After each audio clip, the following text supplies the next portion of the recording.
সরাসরি কথা বলবো, পার্থপ্রতিম ঘোষ আমাদের সঙ্গে রয়েছে। পার্থপ্রতিম, তুমি মুর্শিদাবাদের ছবিটা তুলে ধরছিলে, কিন্তু মোট যে 963 কিলোমিটার এলাকা, সেখানে কোনো কাঁটাতার নেই। খুব স্বাভাবিকভাবেই পার্থপ্রতিম উদ্বেগটা অত্যন্ত বেশি, কারণ যে কোনো মুহূর্তে জঙ্গি থেকে শুরু করে অন্যান্য অনুপ্রবেশকারীরা ঢুকে পড়তে পারে।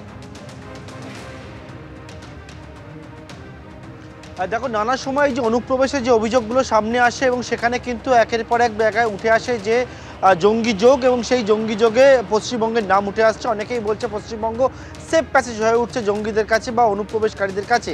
এবং এক্ষেত্রে গোয়েন্দাদের যে রিপোর্ট বা গোয়েন্দারা যেটা মনে করছেন সেটা হচ্ছে যে মূল যেটা অন্যতম কারণ এই যে অনুপ্রবেশ বা জঙ্গি যোগের জঙ্গি অনুপ্রবেশ, সেটা হচ্ছে এই কাঁটাতারবিহীন এলাকা।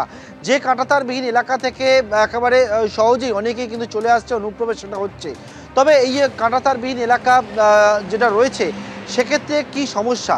সেক্ষেত্রে এক হচ্ছে বিএসএফের অবশ্যই সেখানে নজরদারি রয়েছে, বিএসএফ রয়েছে, কিন্তু অনেকেই যেটা বলছেন যে বিস্তীর্ণ এলাকা, সেখানে বিএসএফকে ম্যানুয়ালি নজরদারিটা চালাতে হয়। সেখানে সিসিটিভির মাধ্যমে, সিসি ক্যামেরার মাধ্যমে নজরদারি চালাতে হয় এবং ম্যানুয়ালি সেটা করতে হয়, যেটা অনেকটাই কিন্তু কঠিন তাদের কাছে। মূলত ভারত এবং বাংলাদেশ যে সীমানা রয়েছে, সীমান্ত রয়েছে, তার মধ্যে তিনটি ভাগে ভাগ রয়েছে এবং পশ্চিমবঙ্গে মোট তিনটি ভাগে ভাগ, যেটা এক হচ্ছে উত্তরবঙ্গ ফ্রন্টিয়ার, দক্ষিণবঙ্গ ফ্রন্টিয়ার এবং কিছু গুয়াহাটি ফ্রন্টিয়ার।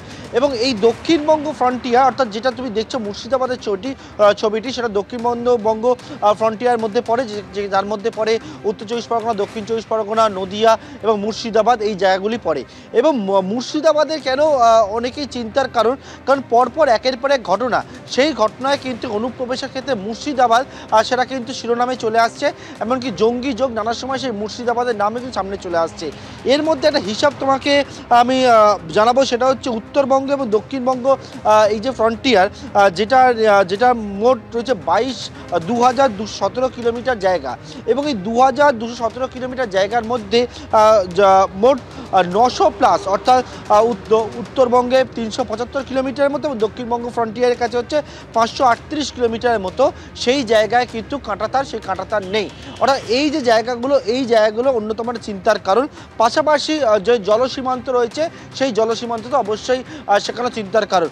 কিন্তু এই যে জায়গার মধ্যে, যেমন বিশেষ করে মুর্শিদাবাদের বেশ কয়েকটা পয়েন্ট রয়েছে, যেমন জলঙ্গির ছবি দেখতে পেলে, সেই জলঙ্গি, ভগবানগোলা, পাশাপাশি রানীনগর 2, এই সমস্ত একাধিক জায়গা, যে জায়গাগুলো কিন্তু যথেষ্ট চিন্তার ভাঁজ ফেলছে গোয়েন্দাদের কাছে। কারণ এই সমস্ত জায়গা বিস্তীর্ণ এলাকা, দীর্ঘদিন ধরে কাঁটাতারবিহীন, যারা ওই এলাকার বাসিন্দা তাদের মনেও একটা আতঙ্ক কাজ করছে বর্তমানে এই পরিস্থিতি, এই প্রেক্ষাপটে। সৌমেন, ধন্যবাদ পার্থপ্রতিম। আপনারা কোথায় যান এখান থেকে চাষবাস করে? আমরা বর্ডারে যাই। বর্ডারে যান, ওখানে বর্ডারটা কেমন? বর্ডারটা বলতে গেলে এখন আপাতত বিএসএফ যাই ভালোই, বিএসএফ আছে, কিন্তু এমনি কাঁটাতার দিয়ে ঘেরা না, কাঁটাতার ঘেরা নাই, কাঁটাতার ঘেরা নাই, কোনোদিনই ছিল না। না, আপাতত এখন কোনোদিনই নাই। এখন কতটা জায়গা এখানে কাঁটাতার নেই? কাঁটাতার বলতে কতটা হবে, অনেকটাও। কাকমারের ক্যাম্প থেকে এটা গোটাটা ফাঁকা জায়গা। এমনি এখানে কাঁটাতার আপাতত নেই, এখান থেকে প্রায় 5-6 কিলোমিটার দূরে কাঁটাতার আছে। সোজা গেলে তো বাংলাদেশ, মানে সেইখানটা পুরো ওপেন আছে, দুদিকে বিএসএফ। হ্যাঁ, বিএসএফ বা বিডিআর দুজনেই আছে, কিন্তু কাঁটাতার নেই। এমনি ফাঁকা জায়গা থেকে যদি চোরাপথে কেউ আসতে চায়, তাহলে তো এই কুয়াশার সময় বা এই সময় চোরাপথে আসতে চাইলে হয়তো আপনার চোরাকে চলে যেতে পারে, তখন আসতে পারে, চলে আসতে পারে, চলে আসতে পারে। হয়তো পুলিশ হয়তো হালাতে দেখতে হবে না, কিছু ক্যামেরা তো কাজ করবে না, তখন চলে আসতে পারে।